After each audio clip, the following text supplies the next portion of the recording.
నమస్తే, welcome to Telugu రాజ్యం. ఈరోజు మనతో పాటు ఉన్నారు సీనియర్ అనలిస్ట్ భరద్వాజ్ గారు. వారితో మాట్లాడేద్దాం. సార్ నమస్తే. నమస్తే అండి. 10 మంది ఎమ్మెల్యేల మద్దతు కూడగట్టడానికే విజయ్కి 7 రోజులు సమయం పట్టింది. అలానే చాలా హై డ్రామా జరిగింది. ఆయన అయితే చాలా స్ట్రగుల్ అయినట్టుగా అర్థం అవుతుంది ముఖ్యమంత్రి పీఠంలో కూర్చోడానికి. సో ఈ సంకీర్ణ ప్రభుత్వం అనేది ఎన్ని రోజులు కొనసాగుతుంది? ఇది స్థిరంగా ఉంటుందా, లేదంటే ఏదైనా వెనక్కి లాగే ప్రయత్నాలు ఏమన్నా జరగవచ్చా ఇప్పుడు మద్దతు ఇచ్చిన పార్టీ? స్థిరంగా కొనసాగే ఛాన్సెస్ కనిపిస్తున్నాయండి. అంటే ఇబ్బంది పడడానికి కారణం ఏంటంటే వీళ్ళందరూ డిఎంకే మిత్రపక్షాలుగా ఉన్నారు, విడిగా లేరు. అది పైగా ఎన్నికలకి ముందు ఏర్పడినటువంటి బంధం. అది డిఎంకే కాన్ఫిడెన్స్ ఏంటి, నేను గెలిపించుకున్నాను వీళ్ళని, మా మద్దతుతో మా సంఘటనలో నిలబడటం వలన కాంగ్రెస్ పార్టీకి 5 సీట్లు వచ్చాయి, లేకపోతే ఒక్కటి కూడా వచ్చేది కాదు అనే మాట ఆల్రెడీ ఒక డిఎంకే నాయకుడు బయట మాట్లాడేశాడు. అలాగే వీసీకేకి 2 వచ్చినా, సిపిఐకి 2 వచ్చినా, సిపిఎంకి 2 వచ్చినా, ఐయుఎంఎల్కి 2 వచ్చినా ఇవన్నీ కూడా డిఎంకేతో స్నేహం వలన వచ్చినవే అనే అభిప్రాయం డిఎంకేలో బలంగా ఉంది. ఆ సందర్భంగా అసలు విజయ్ ఏం చేసి ఉండాలి? మొదట ప్రారంభమే రిజల్ట్స్ రాగానే గవర్నర్ దగ్గరికి వెళ్ళటం కాదు ఆయన చేయాల్సింది. గవర్నర్ తను ఎలాగూ పిలవాలి, గవర్నర్ పిలిచేదాకా వెయిట్ చేసి ఉండాల్సింది. వెయిట్ చేయకుండా ఈయన తొందరపడి 2-3 సార్లు వెళ్ళాడు ఆయన దగ్గరికి. మొత్తానికి 4వ కలయికలో విజయం సిద్ధించింది. కనుక ఆయన ఇమ్మీడియట్గా ఈ పార్టీ ఆఫీసులకు వెళ్ళి ఉండాల్సింది. రిజల్ట్స్ వచ్చిన 2వ క్షణమే నిజానికి అక్కడ చాలా అనుభవజ్ఞుడైనటువంటి ఏడీఎంకే ఎంజీఆర్ జయలలితలతో ట్రావెల్ అయినటువంటి ఓ పెద్ద మనిషి ఉన్నాడు అక్కడ, సెంగోటియాన్. ఉండి కూడా ఇలా నడవటం ఏమిటి అనేది ఒక సందేహం. ఇమ్మీడియట్గా ఆయన సిపిఐ, సిపిఎం, విసికే వీళ్ళందరినీ కలిసేసి ఉండాలి. ఐయుఎంఎల్ ఆఫీసులకు వెళ్ళి, అన్నా మీరు ఒక చెయ్యేస్తే తప్ప రథం ముందుకెళ్ళేటట్లు లేదు, ఆలోచించండి అన్నా అని చెప్పి ఒక రిక్వెస్ట్ ఫిజికల్గా ఈయన వెళ్ళి అడిగి ఉంటే ప్రభావవంతంగా ఉండేది. అలా కాకుండా వాట్సాప్ ఉత్తరాలు పంపారు. ఈ వాట్సాప్ ఉత్తరాలు వాళ్ళని గాయపరిచి ఉంటాయి. అవసరం ఆయింది, మెసేజ్ పంపిస్తే మేము వెళ్ళి మద్దతు తెలపాలా అని అనుకుంటున్నాడా అనేది నెగిటివ్గా పనిచేసింది. అలా కాకుండా ఆయనే ఫిజికల్గా వెళ్ళి వాళ్ళతో కూర్చుని మాట్లాడేసి ఉంటే ఇక్కడ దాకా నడిచేది కాదు డ్రామా. ఒకటి, స్టాలిన్ దగ్గరికి వెళ్ళి ఒకసారి పాదాభివందనం చేసి, అన్నా నీ ఆశీర్వాదం కావాలి, నీ ఆశీర్వాదంతోనే నేను పదవి చేపడుతున్నాను అనే మాట చెప్పుంటే చాలా హంబుల్గా ఉండేది. ఇప్పుడు స్టాలిన్ గ్లామర్ చాలా పెరిగింది. దేనికి? ఆయన హుందాగా వ్యవహరించాడని ఆయన గవర్నర్ని ఉద్దేశించి చేసినటువంటి ట్వీట్లో గవర్నర్ గారు ఎందుకో సాచివేత ధోరణిలో వెడుతున్నారు, విజయ్ని ఆహ్వానించక తప్పదు కదా, ఎలాగూ సింగిల్ లార్జెస్ట్ పార్టీ కాబట్టి ఆ పనేదో తొందరగా చేసేయండి, ఆయన్ని పరిపాలించనివ్వండి, ఒక 6 నెలలు పరిపాలన చూసి అప్పుడు రివ్యూ చేద్దాం అని ఆయన మాట్లాడిన పద్ధతికి దేశవ్యాప్తంగా అప్రిసియేషన్ దక్కింది. అవును. అలా విజయ్ కూడా అంతే వినమ్రతతో వ్యవహరించి ఉంటే ఈ 5 రోజుల నుంచి ఇతర పార్టీల పట్ల ఇక్కడ ఇంత దూరం నడిచేది కాదు వ్యవహారం. ఇక్కడ మరో ప్రచారం ఏంటంటే కాంగ్రెస్ పార్టీకి సంబంధించిన ఎమ్మెల్యేలు 5గురిని కూడా డిఎంకే, కాంగ్రెస్ పార్టీతో పాటు ఇతర మిత్రపక్షాలను కూడా డిఎంకేనే వెనకుండి ముందుకు నడిపించింది, వాళ్ళని విజయ్కి మద్దతు ఇవ్వడానికి డిఎంకేనే చొరవ తీసుకుంది అనేది బ్యాక్ ఎండ్లో ఉంది అనేది ఒక ప్రచారం ఉంది. అంటే 2 విషయాలు, కాంగ్రెస్ పార్టీ తను నిర్ణయం తీసుకుంది, మిగిలిన పార్టీలు డిఎంకేతో మాట్లాడి నిర్ణయం తీసుకున్నాయి అనేది మనకు కనిపిస్తోంది.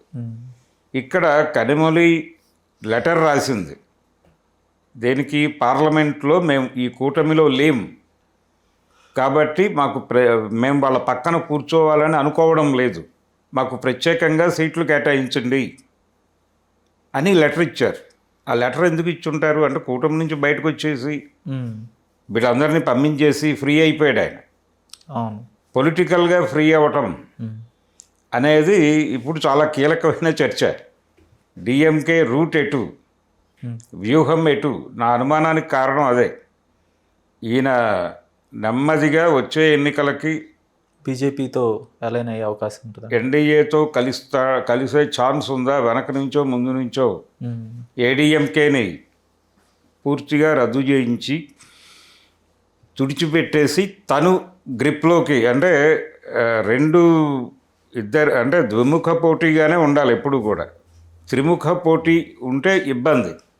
ఈ ట్రయాంగులర్ ఫైట్ని నివారించటం కోసం తన మిత్రపక్షాలన్నింటినీ టీవీకే వైపు తోసేసి తను ఫ్రీ అయిపోయి 6 నెలలు రెస్ట్ తీసుకుని ఈలోపు విజయ్ పరిపాలన చూసి ఆ తర్వాత అటాక్ మొదలుపెట్టి వచ్చే ఎన్నికలకి రంగం సిద్ధం చేసుకోవటం అనే స్కీమ్లో ఉన్నాడు ఆయన. ఈ వచ్చినటువంటి అప్రిసియేషన్ ఎలాగూ ఉంది ఆయనకి. చాలా జెంటిల్గా వ్యవహరించాడు, హుందాగా వ్యవహరించాడు స్టాలిన్ అని. కానీ కాంగ్రెస్ పార్టీ ఇండియా కూటమికి డిఎంకే నుంచి 22 స్థానాల వరకు బలం ఉంది. ఇండియా కూటమిలో ఒక మేజర్ పార్ట్గా ఉంది డిఎంకే. ఇప్పుడు కేవలం విజయ్ని సీఎం చేయడానికి ఆ 22 సీట్ల మద్దతుని కోల్పోవాల్సిన అవసరం కాంగ్రెస్ పార్టీకి ఉందా? కాంగ్రెస్ పార్టీ మరింత హుందాగా లేదంటే మరింత సటిల్గా వ్యవహరించి ఉండుండొచ్చు ఈ విషయంలో అని. అంటే కాంగ్రెస్ పార్టీ లోపం ఎక్కడుందంటే విజయ్తో ట్రావెల్ అవ్వాలి, లేదు విజయ్కి మద్దతు ఇవ్వాలి అనే ఆలోచన రాగానే ముందు స్టాలిన్తో మాట్లాడి ఉండాల్సింది. మాట్లాడి నువ్వు మాతోనే ఉండు, మనందరం కలిసే ఉందాం, కలిసే విజయ్కి సపోర్ట్ చేద్దాం, చూద్దాం అంటే ప్రధాన శత్రువుకి వ్యతిరేకంగా ఒక విస్తృత ఐక్య సంఘటన కట్టడంలో తప్పేమీ లేదు అనే సిద్ధాంతం ప్రకారం రాహుల్ గాంధీ నేరుగా మెడ్రాస్ వచ్చి స్టాలిన్తో కూర్చుని మాట్లాడి ఉంటే అప్పుడు రాహుల్ గాంధీకి హీరోయిజం వచ్చేది. ఇప్పుడు స్టాలిన్కి వచ్చిన అప్రిసియేషన్ మొత్తం రాహుల్ గాంధీ కొట్టేసి ఉండేవాడు.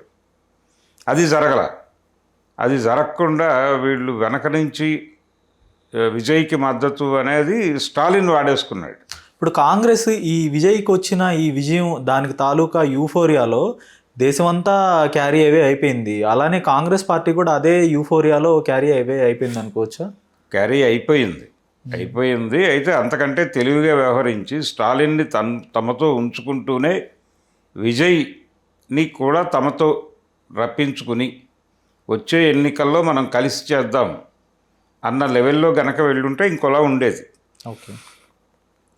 కానీ అలా లీడ్ తీసుకోకుండా రాహుల్ గాంధీ లూజ్గా వ్యవహరించాడు.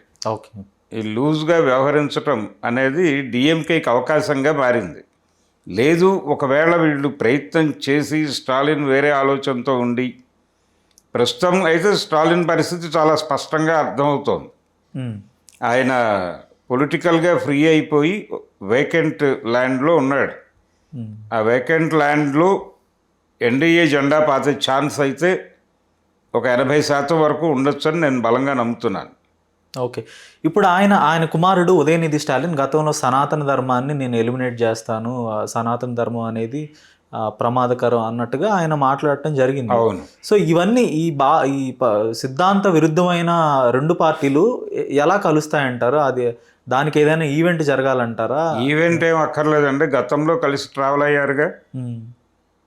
ఈ రోజున మొదటి కలయిక కాదు కదా, ఇష్యూ బేస్డ్గా రేపు కలుస్తారు అంతే.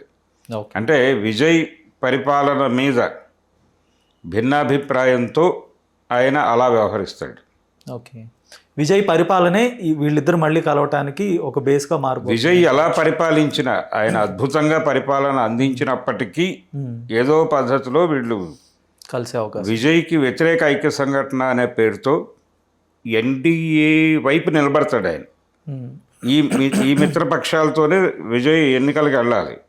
ఏది కాంగ్రెస్, సిపిఐ, సిపిఎం, ఐయుఎంఎల్ ఈ బ్యాచ్తోనే ఎన్నికలకు వెళ్తాడు ఆయన.